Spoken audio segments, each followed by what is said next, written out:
Hello students, चलिए तो हम आगे बढ़ते हैं। एट एंड डिस्टेंस का एनसीईआरटी का क्वेश्चन नंबर 14 का। ठीक है, आज हम क्वेश्चन नंबर 14 को डील करते हैं, उसके बाद 15 को डील करेंगे। ए 1.5 मीटर टॉल गर्ल, एक लड़की है जिसकी हाइट है 1.2 मीटर। एक गर्ल है जिसकी हाइट है 1.2 metre. Spot on balloon moving with the wind. कहता है यहाँ पे एक खड़ा होकर एक उड़ते हुए बैलून को देख रहे हैं। ठीक है, यानी अभी बैलून का पोजीशन है, कुछ देर के बाद बैलून का पोजीशन यहाँ हो जाता है। जिस समय बैलून का पोजीशन डी पे था उस समय एंगल ऑफ एलिवेशन कितना था? 60 डिग्री।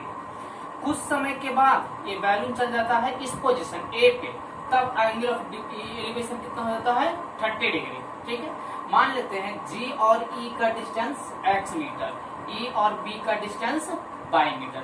अब ध्यान दीजिए, कह रहा है क्वेश्चन में ये बैलून का जो हाइट है वो ग्राउंड से, ये हमारा ग्राउंड है क्योंकि ये वाला डिस्टेंस क्या है? Height of girl. Height of girl ये डिस्टेंस है।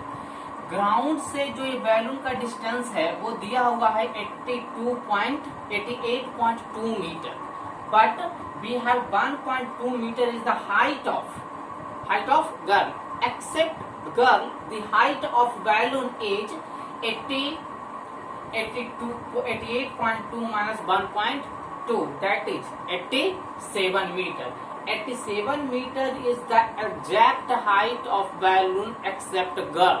गर्ल को छोड़कर देखा जाए तो उस बैलून की हाइट कितनी होती है क्वेश्चन में? 87 मीटर। चलिए, इन ट्रायंगल GDF में, इस छोटा ट्रायंगल में एंगल कितना है? 60 डिग्री है। तो tan 60 डिग्री बराबर DE बटा GE। tan 60 का वैल्यू √3 बराबर 87 बटा x मान लिया है G को। x इक्वल टू 87 बटा √3। अब चलते हैं ट्रायंगल ABG में चलते हैं। कितना? 30 डिग्री। tan 30 डिग्री बराबर AB बटा BG, AB बटा BG। अब BG को क्या लिख सकते हैं? GE प्लस EB, मतलब x प्लस y। 1 बटा √3 बराबर 87 बटा x प्लस y। चलिए, क्रॉस मल्टीप्लीकेशन यहाँ पे कर दिए। x plus y is equal to 87 √3। अब x का वैल्यू हमने यहाँ से निकाला है 87 बटा √3। 87 बटा √3 यहाँ पर पुट कर दिए। फिर 87 बटा √3 को RHS में लेकर चले गए, तब y बराबर 87 √3 माइनस 87 अपॉन √3। देखिए, यहाँ 87 और यहाँ 87 कॉमन है, तो कॉमन कर लिए। y बराबर 87 इंटू √3 माइनस 1 बटा √3। अब देखिए, इसके नीचे कुछ नहीं है तो 1 है। एलसीएम क्या होगा? √3। तो √3 से गुना करेंगे, √3 इंटू √3 3 हो जाएगा। 3 में से 1 माइनस करेंगे तो 2 बचेगा। y बराबर 87 इंटू 2 अपॉन √3। अब 87 को लिख सकते हैं 29 इंटू 3 और इंटू 2 बटा √3। √3 से 3 को काटेंगे कितना बार में? √3 बार में कटेगा। 29 इंटू 2 कितना होगा? 58, यानी 58 √3 is the distance of AB। Question में पूछ रहा है क्या चीज? Find the distance travel by the balloon during the interval.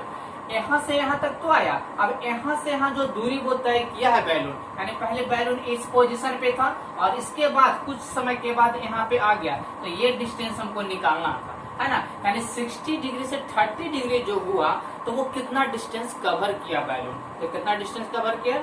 58 √3 metre. Okay, question number 15। A straight highway leads to food as a tower. एक टावर है, मान लेते हैं क्या है? AB एक टावर है। AB क्या है? एक टावर है। A man standing at the top of the observes. ठीक है ना, कहता है एक आदमी जो इस टावर के ऊपर बैठा है और इसके इस रोड के इस साइड में एक कार है D कार जो है वो B की तरफ, मतलब टावर की तरफ धीरे धीरे बढ़ रहा है। ठीक है, जब कार D पॉइंट पे रहता है तो एंगल ऑफ डिप्रेशन, सॉरी हम मिस्टेक हो गया थोड़ा सा, एंगल ऑफ डिप्रेशन इसमें कह रहा है कितना होता है? 30 डिग्री होता है। ठीक है, फिर यहाँ पे दोबारा कुछ दूरी चलने के बाद एंगल ऑफ डिप्रेशन 30 डिग्री होता है। तो angle of depression is equal to angle of elevation, ये 30 तो ये भी कितना होगा 30 डिग्री। कुछ सेकंड के बाद, यानी कितना सेकंड के बाद बोल रहा है क्वेश्चन में, आफ्टर 6 सेकेंड्स, है ना, 6 सेकेंड लाइटर, 6 सेकेंड के बाद ये गाड़ी पॉइंट डी से सी पे आ जाती है, तब इसका एंगल ऑफ डिप्रेशन हो जाता है कितना 60 डिग्री। ठीक है, तब इसका एंगल ऑफ डिप्रेशन 60 डिग्री होता है। ये आपका, ये देखिए, ये होगा आपका 60 डिग्री। तो ये 60 डिग्री, तो ये भी कितना हो जाएगा 60 degree. Angle of depression is equal to angle of elevation, ये 60 डिग्री होता है। अब क्वेश्चन में पूछ रहा है हमसे, find the time taken by the car to reach the foot of the tower from this point. मतलब पहले डी से सी पे आया, तो बताइए सी से बी तक आने में उसको कितना समय लगेगा। तो पहले हम ये निकालना हमको जरूरी होगा कि सी से बी तक का डिस्टेंस क्या है। ठीक है, क्वेश्चन में दिया हुआ लेट द यूनिफॉर्म स्पीड से चल रहा है, let the uniform speed of the car बराबर x मीटर पर सेकंड, यानी कार का जो स्पीड है वो यूनिफॉर्म है, समान चाल है, यानी इसका स्पीड ना तो घटता है ना बढ़ता है, सेम स्पीड से वो लगातार चल रहा है। तो मान लेते हैं x मीटर पर सेकेंड। ठीक है, टाइम 6 सेकेंड, मतलब 6 सेकेंड के बाद, पहले डी पे थे फिर सी पे आया, 6 सेकेंड के बाद 6 सेकेंड वो चला, तो 6 सेकेंड में कितना डिस्टेंस वो कवर किया, ये देखिए, स्पीड बराबर डिस्टेंस बटा टाइम, तो डिस्टेंस बराबर speed into time, that is 6x metre, यानी डी से सी तक आने में उसको 6x मीटर दूरी कवर करना पड़ता है।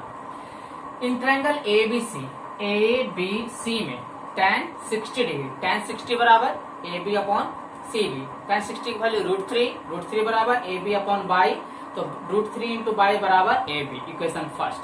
फिर चल रहे ट्रायंगल ABD में tan 30 डिग्री, tan 30 डिग्री बराबर AB अपॉन DB।